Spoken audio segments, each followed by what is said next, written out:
Hey, what's up, everybody? How you doing? This is Phil Williams of the Phil Williams Show here on PatriotInsight.com. Tell your friends, tell your family. Come on in. Got some good stuff today. Start out our show like we do every day with my segment called Mr. Tat. That is my response to a tweet. And so today's tweet is asking,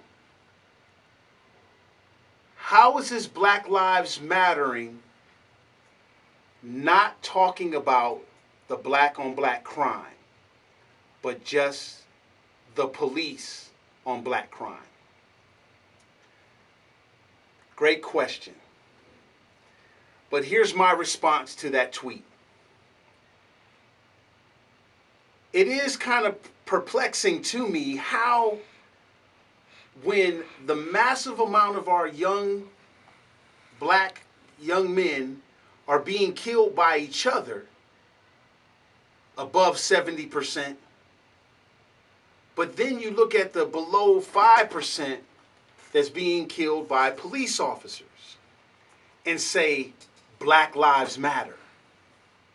When you see a high percentage of our black people being aborted in abortion clinics at a way higher level than the level that police are interacting with our young black men.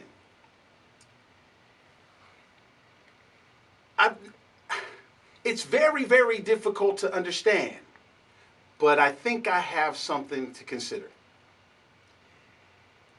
If you look at the focus on the smaller picture, and you can, as Dr. Alveda King said, the person that we're very close to here at the Phil Williams Show, that distraction, you can only come up with this.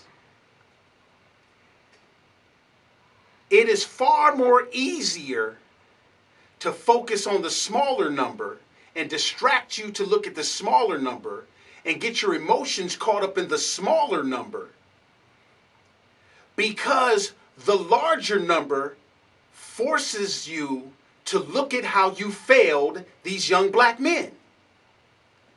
Black on black crime is an epidemic.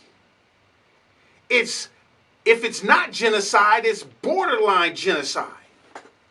But it exposes the failure of our so-called black leaders, of our so-called democratic policies, of all the things that have perpetuated itself in the black community. It forces you to look at and have to face the failures that you have given to these young black men.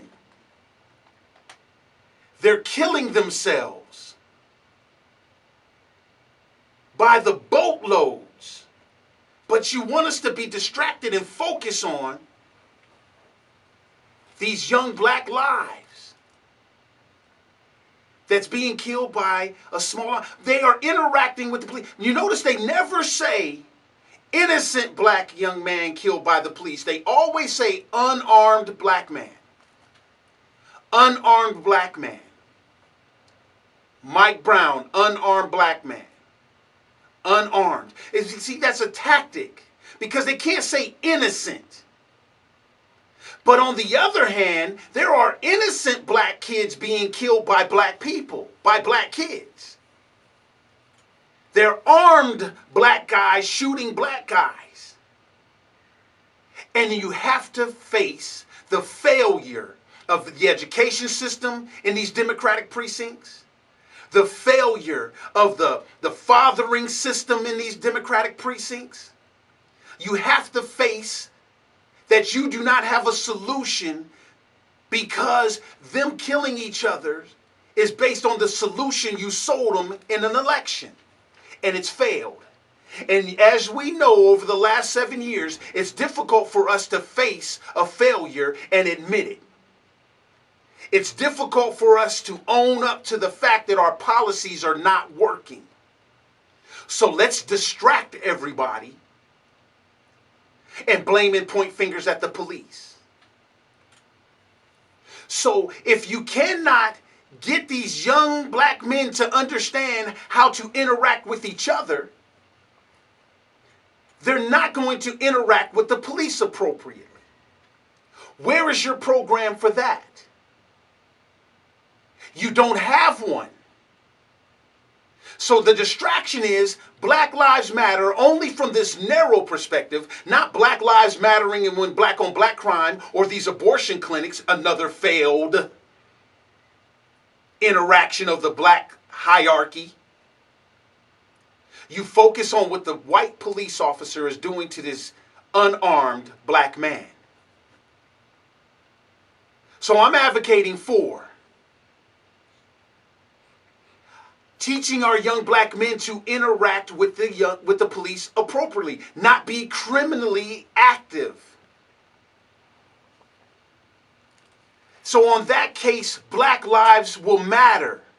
But then, since we know that even white lives are interacting with the police inappropriately, there's no way to avoid it. All lives still matter. Hey, this is my response to the tweet on The Phil Williams Show.